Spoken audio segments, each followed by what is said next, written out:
everyone. Thanks for tuning in today to Covering Country. My name's Brendan Murphy, and today we're going to be reviewing Morgan Wallen's first album called If I Know Me. It's released out of the popular Nashville record label Big Loud, which is really one of the poppier and bigger production type of labels out in Nashville. So yeah, we're just going to get right into it. I'm going to go song by song, talk about what I liked, what I didn't like, some that I really didn't like at all, some that I actually did really like. Just wanted to throw it out there. The reason that I chose this album as my first one, even though it was released almost 2 years ago at this point, is because there is so much to talk about, and as Morgan Wallen kind of becomes a trendier and buzzier name in country music, I think it's something that's important to cover, and I'm actually a big fan of Morgan's. Some of his work, I'd say probably most of his work, and I think that with this album specifically, like I said, there's a lot to talk about. There's a lot of good and a lot of bad, so let's get into it. Down. We're just holding it down here in BFE. Okay, so the first song on the album is called Up Down. It's co-written by Michael Hardy, who's one of my also one of my favorite country singers in his own vein. He just goes by Hardy as a country singer, sometimes Hicks Tape. Definitely go check him out as well. He, as a writer, as you'll see a lot throughout this album, he has a lot of cuts across this. I think it's about 8 or so. And when he writes, he has these kind of really like subtle word plays that can go unnoticed. He uses a lot of different words that I think are taken out of that really aren't a big part of the country conversation. So, you know, you hear words like southernisms, which I'll get into a little bit later, and just there's a lot of assonance and consonants, which if you don't pay full attention, you're not able to hear. So I'm definitely going to talk about those a lot. So for Uptown specifically, first of all, this is the ultimate party song. It's basically, you know, if you're on a boat, you're got a beer in your hand, not us because we're not 21 yet, or not me because I'm not 21, but you know, this is just like that big bass drop coming out of that first verse. Dun, dun, dun, we're just holding it down here. That whole part is so awesome. This is definitely one of those songs where you just got to crank it. I've been following, I don't know if you guys have seen on Instagram, there's a 30-day song challenge, and I haven't been doing it, but I've kind of been doing it in my head, subconsciously thinking about, you know, what's a song that I like from the 1970s, of which there are a few. And there was one that caught my eye that made me explicitly think of Uptown, which is a song that has to be played really loud. And that's definitely the way I feel about this song. It's just an awesome, awesome banger of a party song. The harmonies are awesome all the way throughout it. And then Florida Georgia Line is also featured on this, another one of those kind of, you know, summery country poppy bands. That's all I'm also a fan of. And yeah, like I said, the harmonies between Tyler Hubbard and the other singer from Florida Georgia Line are exceptional when they come in. And then when they come in with Morgan singing in the chorus, it just kind of adds like this whole fusion of sound that's really cool and unique. And yeah, just an all-around awesome song. Happy hour, drinking double shooters. Okay, so the next song is called Happy Hour. This is another cut with Michael Hardy on the writer's list. It's basically about moving on from a relationship. The kind of like clever pun by Morgan here is that he's drinking at happy hour meaning him and this girl's relationship is over. And that's kind of the theme that's consistent throughout it. He talks about the reasons why he lost this relationship. And the thing that really sticks out to me is he's not sad about it. He's drinking, but not because he's sad, which and a lot of times in country music, you see that, you know, this guy is drinking at a bar because he lost his girl and he's so down on himself or, you know, down on his luck. And that's not the case here at all. Morgan is drinking because he's happy. He's at happy hour. This song kind of carries that same upbeat tone, even though it is a sad subject, you know, losing a girlfriend. Morgan, throughout this whole song, just has a positive attitude, basically, and that's definitely reflected in the music. It's really driving the whole time. There's fast BPM, so it's really, you know, an upbeat song. I liked it. I wasn't a huge fan of it. I think it's a little cliche. A lot of times in country music, if you're not familiar, there's a lot of, you know, references to most of the time it's Skinnerd, Hank Williams, and he actually does 2 of the common ones in this one, Waylon Jennings and Willie. So, you know, I'm not a huge fan of that. I think it just gets overused. But when done in the right way, it can be effective. And I think I had no problem with the song. It wasn't offensive in any way. You thought that post-game kiss would have made me want to make you mine, but you had me by halftime. So the next song is one of my favorites on this album. It's called Had Me by Halftime, and it's another cut with Michael Hardy on it, as I think like the first half of the album is. This basically is a narrative story of Morgan being a football player, I think for Tennessee. He mentions Rocky Top, and he talks about this girl who he meets at a cornhole game, who he ends up giving tickets to on the 50-yard line, and he totally loses his like focus on the football game because all he can think about is this girl. And the quote is, "You had me by halftime." I think at the end of the chorus, it's, "You would have thought that post-game kiss would have made you want to make me mine, but you had me by halftime." So meaning that this girl was on his mind the whole game, no matter what happened. He was just thinking about her while he was playing football. There's a lot of Southern cliches in this, which is another one of the things I mentioned in the Happy Hour cut that I'm not a huge fan of. That being said, I think it's really catchy. It has a really good hook. That whole 16 home team jersey on, which is the first line of that chorus. Classic Michael Hardy writing there. It's just really, that stuff that sticks with you, right? It's, 16 home team jersey. And like all those same sounds that add up together, which is really common across this whole album. You'll see a lot of that. And yeah, it's actually one of the things that I like a lot about songs that I like is when they have that kind of repetitive sound in there, because I think it makes it a lot more catchy and a lot more of an earworm than a lot of the other stuff. I'ma need some whiskey glasses, 'cause I don't wanna see the truth. So the next song is Whiskey Glasses, which if you're a common listener of Morgan Wallen or country music, or really I think music in general, this is one of the biggest songs. This is probably the most popular song off of If I Know Me, this album.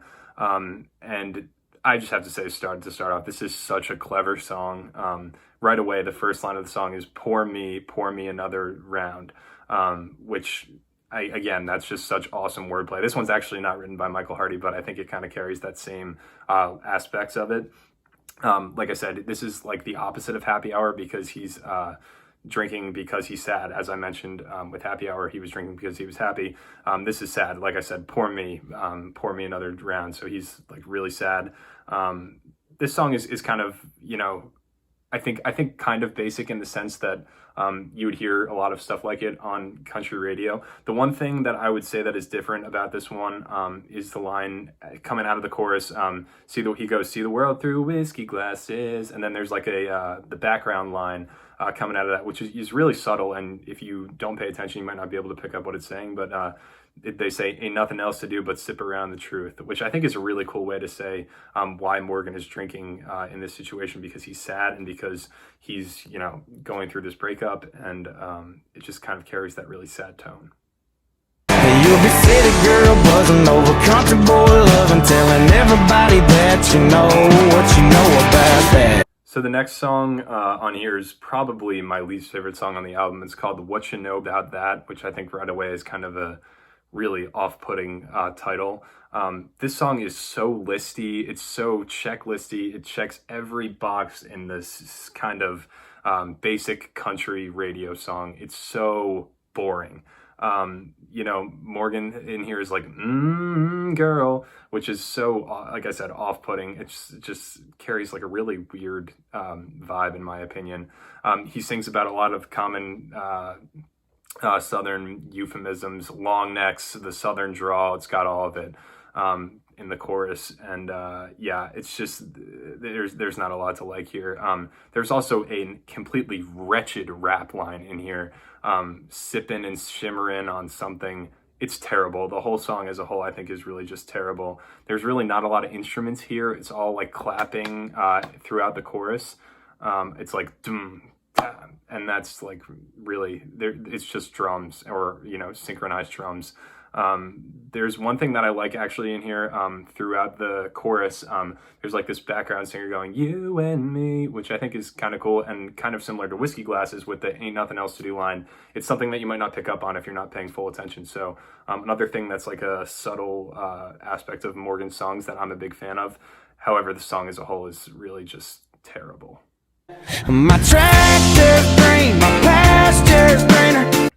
So the next song is called Redneck Love Song, and another one that's so basic just by the title alone. I'd say from What You Know About That through this song and the next two are probably my least favorite section of the album. Redneck Love Song is really just, first of all, I hate songs that talk about writing the song. And right away, in the first verse, Morgan's like, and I sat down and wrote this song, and I cannot stand when songs do that. It's like, I can hear the song. I don't need to hear about you sitting down to write the song. That's not important to me.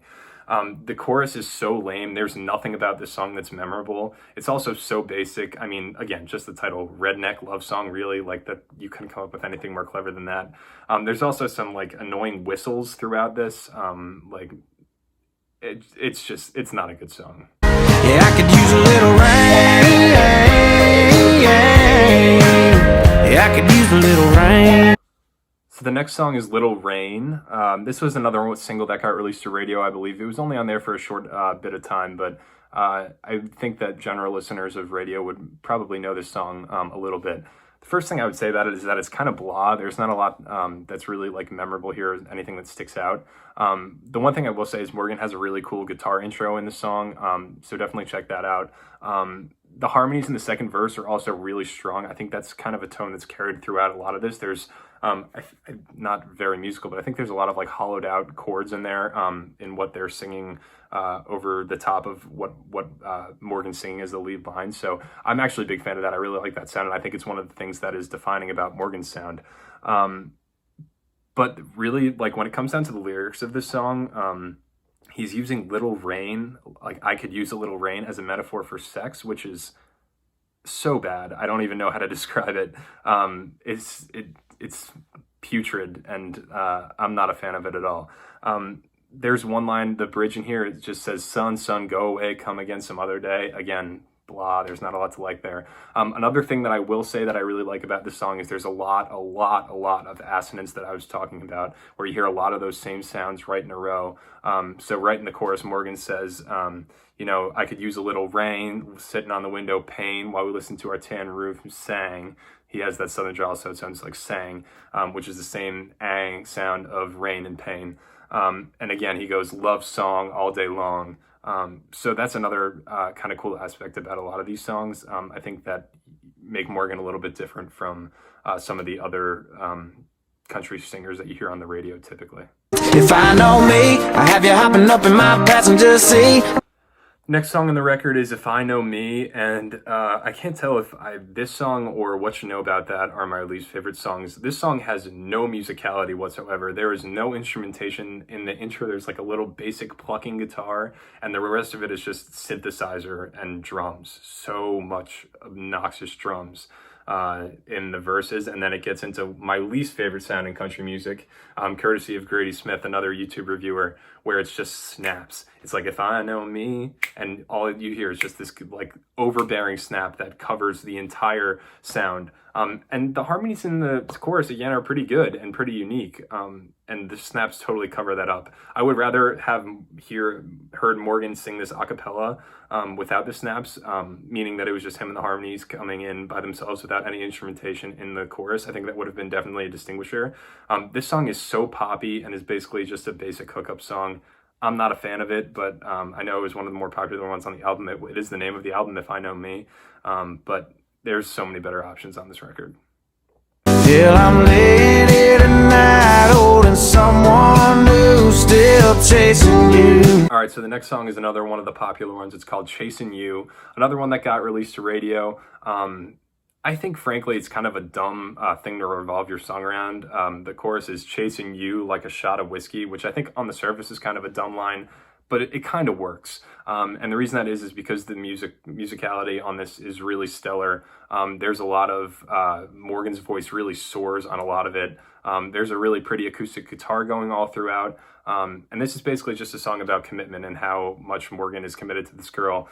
The second verse is actually my favorite one in the song. He says, I know you used to talk about LA. I heard you got as far as Santa Fe. Girl, you know I tried to track you down. I only made it as far as Guitar Town, meaning Nashville, which I think is really cool because you see that it's kind of seems more real life, because we know that Morgan is a country singer and the country center of the world is Nashville. And that is really something that stuck out to me. That line I think is so brilliant, and it tells you something about Morgan that you wouldn't have gotten out of this, and makes you feel like it's a real life story that actually happened to him instead of just a song that was handed to him on a silver platter to sing. Some people like to make a little fun of the way I talk. All right, so another one of the ones that I'm not a huge fan of. This one's called The Way I Talk. This is another one. I think this was Morgan's first single on country radio, which I don't fault him for releasing this. I feel like everybody has to have a basic, just mid-tempo blah song with all these items to check on the sheet before they really can go into different types of songs. So this one is really just, like I said, basic, boring. He's like I said, it just checks a lot of boxes. It's a lot of the chorus is really just listing a bunch of things that are related to country music. The whole song is about his voice, the way I talk. It's about his southern drawl and how that's so special. He says, "It sounds a little bit like my daddy. It don't cuss around my mama. Got some words you never heard, lest you come from down yonder." So right away, all these lines that are just such basic country lyrics that are really just make for a non-rememberable song. If I ever get you back, I'ma treat you like a queen, make a living loving you, a lot of kissing in between. Okay, next song is called If I Ever Get You Back, and this is actually one of my favorite ones on the album. It's a little bit lesser known, but I think it's really unique in certain ways. In the same way that I talked about Happy Hour, this is a song that's should be sad. It's talking about this girl that he used to have, and if he ever gets her back, meaning he doesn't have her right now. But again, like I said about Happy Hour, this song is so up-tempo, and you hear there's like these oohs in the background that really keep it like I said, just a thumping, consistent sound. Up-tempo. I really like it as a song. It's a lot more stripped down than a lot of the other ones. It's basically just like an easy drum, maybe the feather brushes, and other than that, it's really just Morgan's voice and an acoustic guitar, which I really like. The choruses are beautiful here. The harmonies are really great, and I think it really shows Morgan's range. He goes down a lot, if I ever get you back, and then there's that dip, and then he keeps going down and up and down and up. Really shows off his power as a singer, and it's a really impressive song. And go get a little gone girl on a blackjack level in the middle of a dirt road dance floor. The next song is called Gone Girl. It's another one of the songs that I like, though the production is a little bit overbearing for my taste. He's talking about, getting out of this place with this girl. Again, another hookup song. But with that being said, I think there's a lot to like here. I said the production's a little bit overbearing. In the verses, actually, I think just in the first verse, it's just him basically singing with an electric guitar that's just picking a little part. And then there's a really great build into the chorus. He says, "Let me see you away and see the hell with this place." And then there's like just a dum dum, and then the whole chorus comes crashing in, and that kind of like just contrast between the soft parts of the verses and the really loud parts of the choruses really bring out that comparison, and it makes for a really enjoyable listen. I'm not good at not kissing again when you're leaning it on in a little closer. Okay, so the second to last song on this album is called Not Good at Not, which is kind of a weird title, and I wasn't sure about it until I heard the song. This is my favorite song on the record, hands down. It's really introspective. He's really looking at himself as a person, and all he says is, "I'm not good at not falling in love, so don't give me the chance to fall in love with you again." I think it's a really common theme in a lot of relationships. When you break up with somebody and you see, this person out at a bar somewhere, or at a party, anything like that, it's like, don't let me in and give me the chance to fall in love with you again, because I will, because I'm not good at that. I'm not good at not falling in love. And in that sense, it's really self-shaming from Morgan's point of view, which I think makes for a lot of really good country music. And it's again, the same way that I talked about Chasing You, where he was talking about LA and Santa Fe. This song is so more like relatable. You can actually see it happening to Morgan, and you can see him talking about himself instead of just talking about people in general or some imaginary girl. And then the only thing that I would say that's negative about this is that the production is a little bit overbearing. Otherwise, it's a fantastic song. The harmonies are beautiful throughout the choruses, and my favorite song on this record. Don't mind me, I'm just talking Tennessee. The final song in If I Know Me is called Talkin' Tennessee. And to be honest, when I first saw the name of this song, I thought it was just going to be another basic Southern jam where we're talking about rednecks and long necks and being blue collar and proud of where we came from. But this song is not that at all. It's actually a really well-written song. It is a little bit drummy. I think there's a lot of like just maybe like R&B-ish drums running throughout there. But the premise of the song is Morgan is talking about this relationship with this girl that he's running into, and it's moving a little bit too fast, and he's taking it a little bit too fast, and then he has to stop and bring himself back. It's like he stops himself, and he says, "Don't mind me, I'm just talking Tennessee," and then follows it up with, "Girl, don't blame me if I slip and call you baby," meaning he wants this to happen and he thinks it will happen, but he's getting way ahead of himself and he has to take it slow and let it lay down for a little while. And I think the second chorus in here is beautiful. There's a lot of really lush harmonies running throughout this whole thing. It's really an impressive song. And again, the wordplay in here is so beautiful. I picked out a little line in the chorus. It says, "Little sweet nothing, Southernisms, Jack and Seven sippin'," which is such a, like, so many S's and so many just, it's a mouthful. It really is. And Morgan nails it perfectly. And and that's not a line you hear a lot in country music. Jack and Seven, Southernisms. When have we heard that word? It's so cool. And I would definitely recommend this song. I was pleasantly surprised. Baby, this might be the last time I get to lay you down, 'cause I can't love you more than my hometown. Okay, so a bonus song here. Morgan released this song called More Than My Hometown, I believe in March, which is the first song off of his new upcoming record.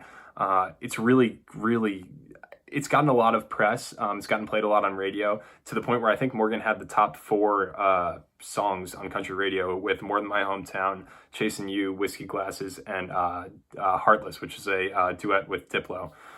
Anyway, More Than My Hometown, I think the sound is really cool. Again, it has like a really upbeat sound that is kind of going away as a lot of these mid-tempo, boring, bland radio singers come in, of the Dustin Lynch, Jameson Rogers type.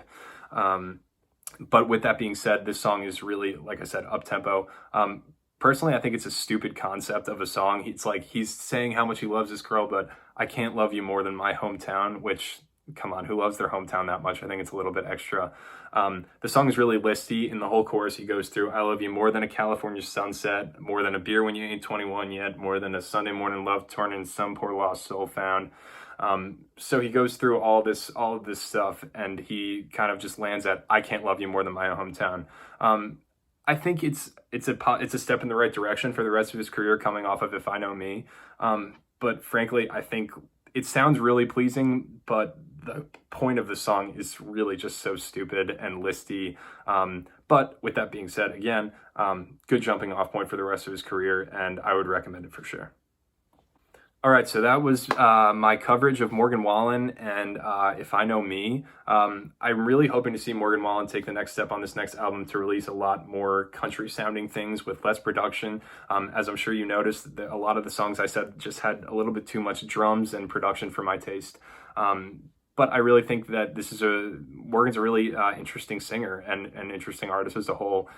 So I'm really interested to see where he goes from here. I think he covered one of Jason Isbell's songs called "Cover Me Up," which is a songwriting masterpiece, and his version of it is beautiful. I actually played on the guitar, and it's one of my favorite songs ever. So definitely go check that out. And I think the more that Morgan starts to do stuff that is different from these faceless radio stars, the more he will be able to establish his career for himself. And I certainly hope for that. I know there's a lot of people that I know that are big fans of Morgan. So I'm really rooting for him, and I hope that he can change country music for the better. If you like this video, please share it, drop any comments. If you have any video suggestions for me, I'm going to get into a few lists and top 10s in the coming days, so stay tuned for that. And thanks for tuning in to Covering Country.